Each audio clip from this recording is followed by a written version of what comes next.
In 2023, a Catholic priest from New Orleans pled guilty to SA of two boys with incidents dating back to the 1990s and as recently as 2013. Father Patrick Wattigny was 55 and the former pastor of St. Luke the Evangelist Church and chaplain at Pope John Paul II High School in Slidell, Louisiana. He was sentenced to 5 years in prison, followed by 5 years of probation, and must also register as a sex offender. Wattigny was removed from the ministry on October 1st, 2020. His first arrest came in 2020 after a man reported being abused by Wattigny in 2013 when he was just 15 years old. A second victim came forward in 2022 saying Wattigny abused him in the mid-90s when he was just 9 years old. During sentencing, one victim told the court that he had been groomed from a young age. He said the priest warned him that he'd go to hell if he told anybody, which left him traumatized and suicidal. In a statement, the victim from the 2020 case called the sentence a grossly lenient and unfair slap on the wrist, adding that it made him feel worthless and hopeless. Archbishop Gregory Aymond of New Orleans issued a statement in 2020 confirming that Wattigny admitted to sexually abusing a minor in 2013. His name was added to the list of clergy accused of abuse, and law enforcement was notified. Wattigny was ordained in '94 and served in various churches and schools. Now, after just 2 years behind bars, he's up for parole. Let's take a look. You are classified as a first felony offender.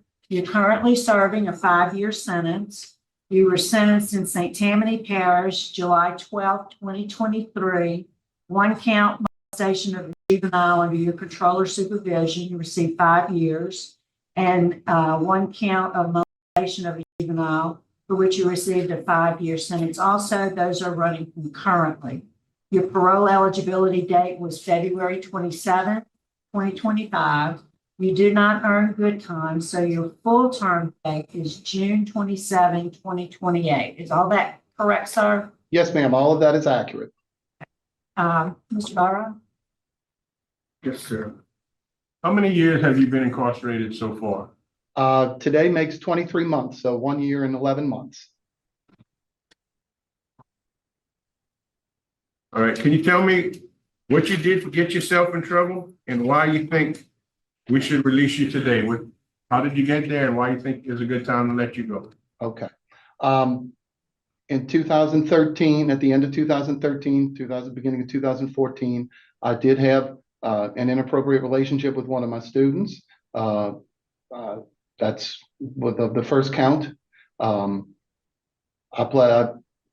was in 2020. I have to fast forward to answer the question.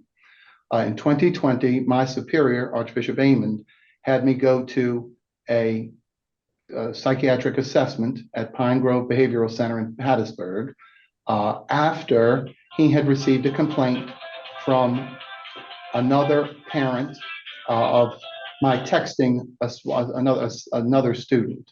The parent had complained. The Archbishop called me in February of 2020 and asked me if I had done this. Yes, I had. He said, "Do you give me your word you will not do it again?" I said, "Yes, I would." I held to that for a little while, and then I gave in and during the pandemic, and I texted this person again.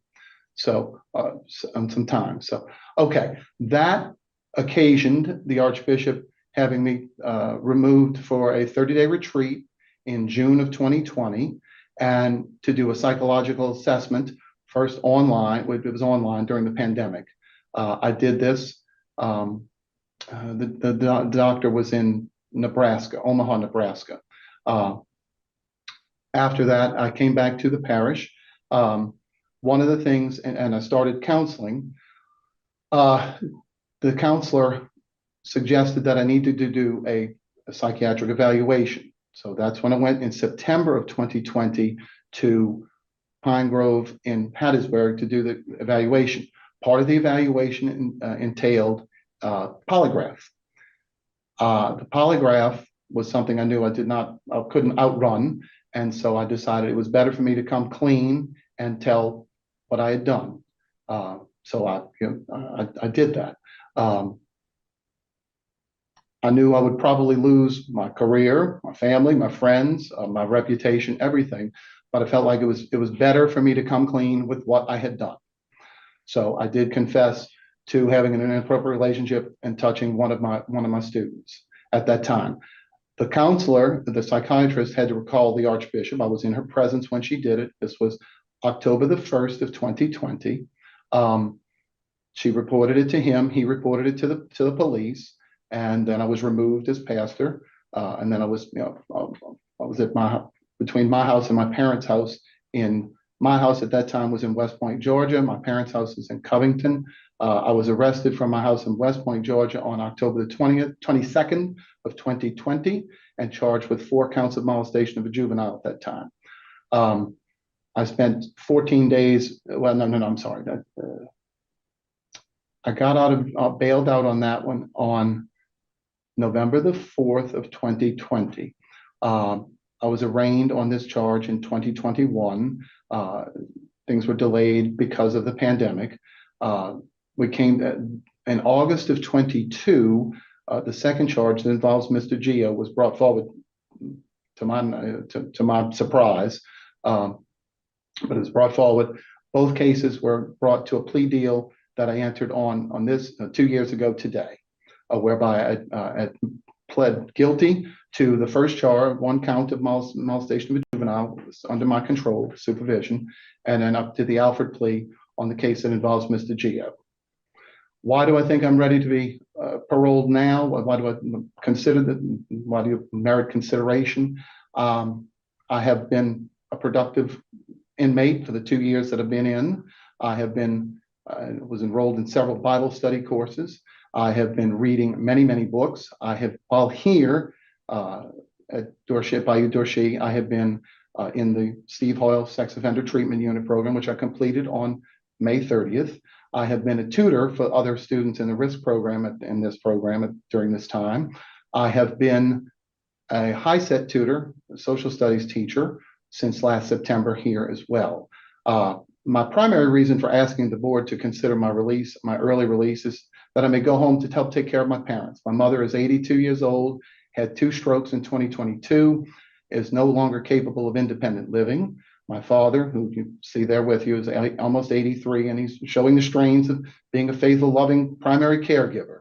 I know I can be a vital help to them if I were to be released early. So that's my grounds for asking that today. I would also like to add, if I may, I would like to add an apology, a public apology, using this forum to my victim's family. I'd like to offer condolence to Mr. Gio as well. Condolence isn't exactly the right word, but I know he believes I did what I did. But I want to offer a public apology to my other victims' family, because I never got to apologize to them and to ask their forgiveness. So I want to do that as well. So thank you for the opportunity to make that presentation. All right. I'm going to note that we have strong opposition to your release from law enforcement. The judge, the sheriff, the DA, and the attorney general all opposed to your release. We also have strong opposition from the victim, and numerous letters of opposition have been mailed to us from others. And we have few letters of support. I don't have any further questions. All right. Major Culpepper, is there anything you can share with us about Mr. Wattigny? No, ma'am. I mean, he's been a good inmate since he's been here. He's been in classes and stuff. So, Okay, good, thank you. And Jason, anything you'd like to add about his participation in your programs? I think you pretty much covered it all. He did graduate in May of this year from all 4 phases of the sex offender program, and then of course took everything else that we offer. And he does tutor. That is accurate. Hey, thank you. Thank you. All right, we'll hear now from the folks who want to speak on your behalf. Mr. Wattigny, first, we'd like to hear, well, I'll let you folks decide who wants to go first.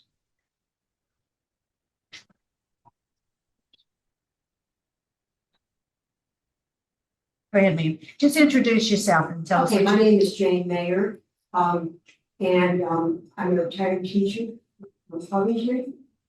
Pat has been my priest, teacher, family friend, and a personal friend to me for over 30 years. I think in all that time, when you know somebody or you say they're your friend, you really don't get an insight into them until something like this happens. And so I probably have a stack of 30 letters for you. And in those letters, the common theme is that he is remorseful. He has never, in any of that time, voiced anything, any excuse for anything that he's done. He realizes that prison is his punishment. He has such good characteristics and he had such a good, fruitful life up to this point. These are all characteristics that are going to help him in the future. And as a prisoner, of course, they've explained that he's been a model prisoner. He'll have a very strong support network when he leaves. And the situation with his parents, since I visit them regularly and I watch, his mom, she can't get up from one chair to the other. His dad has to bathe him, he has to do everything. And when you're in your 80s, that takes its toll. So Pat certainly could be useful at home. If not, if that doesn't work out, then to move him closer, because it's been 2 years since he's been able to see his. This is the first place they've had him in 2 years. So I realize it's a long shot, but I think you need to stand up for your friends and for people that you think are good people who did something wrong, but and paid a price and are very willingly paid a price. Thank you. Thank you. Okay. Yes. Yes. So, let me get Mr. Jeff.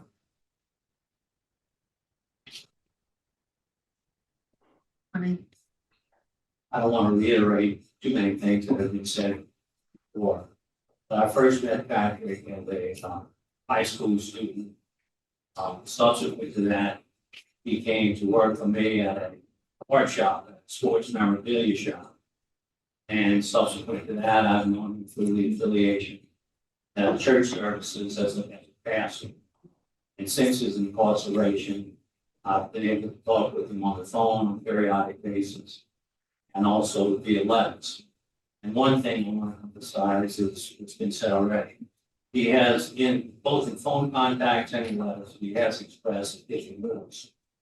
And I think what differentiates this from other situations is the fact that he did admit his culpability and send this information on to the Archbishop. The Archbishop then sent it on to the local authorities. So he's not denied any of the situations. And with the situation now calls for the fact that does he stay in jail for 3 more years, or would perhaps this board consider home confinement for the subsequent 3 years? And both he and the prior speakers pointed out, Ms. Jan has suffered 2 strokes, numerous falls, and is really only able to get around with the help of our husband. If Patrick was incarcerated in quotes at his home, I don't know what y'all use, ankle bracelets or whatever, then he could be doing a dual role of serving time, but also doing some good. In prison, as far as I understand, as these people said, he's been a model prisoner. He's helped inmates with education and so forth. Also, while at home, I don't know if they offer this at prison, but he could be going through some online counseling and also seek some positive online work. So, in summary, I would just ask the board to consider those factors in rendering this decision. Thank you for listening. Yes, sir. Thank you for being here. Mr. Watney, Ms. Stapleton has some questions for you. Yes, ma'am. Mr. Watney, I heard you say that in the beginning of all of this, that the Archbishop, he first sent you to counseling and then to, which was at Pineville, am I correct? Pine Grove. Pine Grove, and then you were at a retreat. Is that true also? The retreat that I did was in June of 2020. Okay.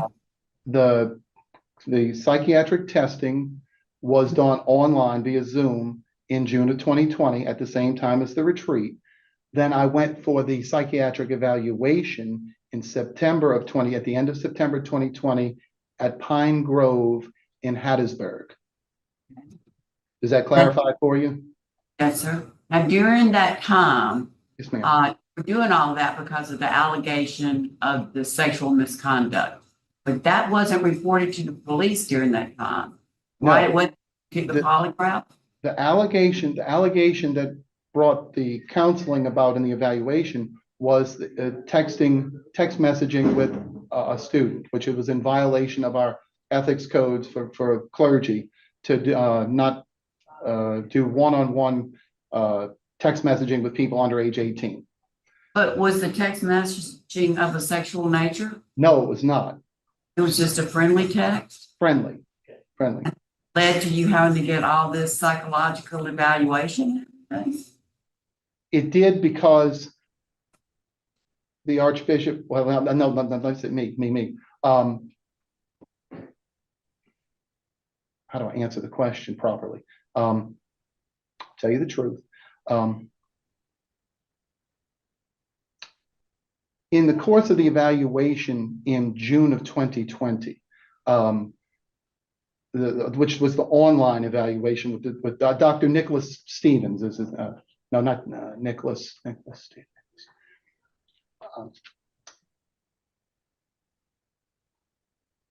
The issue of was I sexually attracted to this person that I was texting came up, and I confessed that yes, I had felt an attraction to him. Yes, that was what occasioned the further counseling and the evaluation in September of 2020.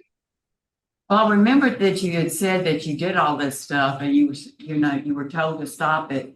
But then after some months that the urge became too strong and you did it again. COVID broke out. It's not an excuse.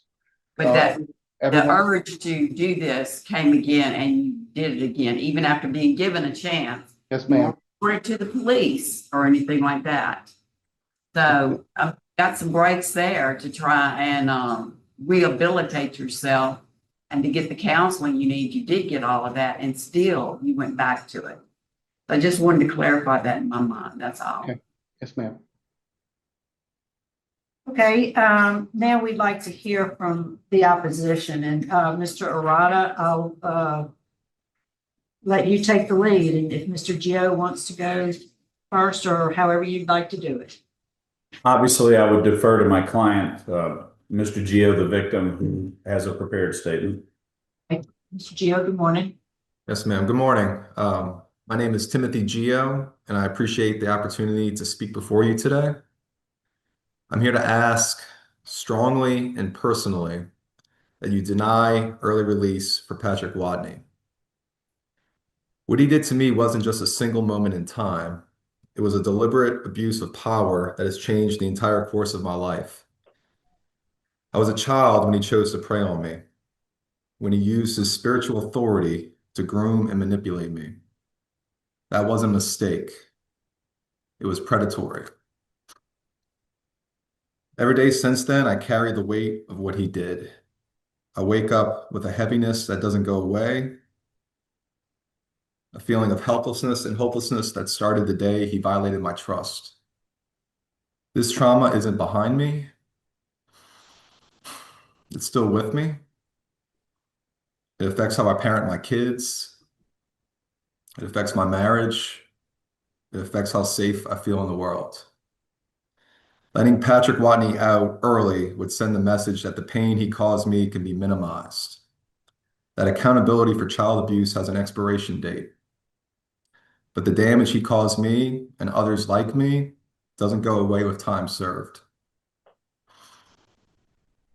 He's only served a fraction of the sentence, and even that is nowhere near the lifetime impact of his actions. Please consider the ongoing harm, the daily toll this has taken on my life and my family's life, and deny his request for early release. Thank you. Respectfully, Timothy Gio. Thank you, Mr. Gio. Mr. Arata. That would be the extent of it. Thank you, board.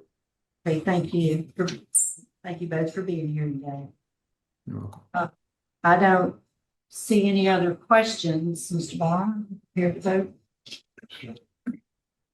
Mr. Watney, I've listened to all of this testimony today, and I've read the details of everything in the police reports and statements. And I have no choice but to deny your parole request today based on the strong law enforcement opposition. The fact that you've only been in jail for 23 months, that's not very long time for the type of charge. And strong victim opposition, the letters from the public opposing it, and both of the crimes were committed against juveniles. I concur, Mr. Morrow. Mr. Watney, I do agree. I think that, you got a light sentence in the beginning. There are consequences for the things you've done. So based on the opposition that's been expressed, my vote today is to deny your parole. Thank you. Thank you very much for the work that you're doing there with the men and tutoring and mentoring and helping them, and continue to do that work. Good luck to you, sir. Thank you. Thank you, ma'am. Thank y'all. Should criminals like this even have the opportunity for parole? Please let me know what you think in the comments below. And if you like this video, please hit subscribe for new videos every week.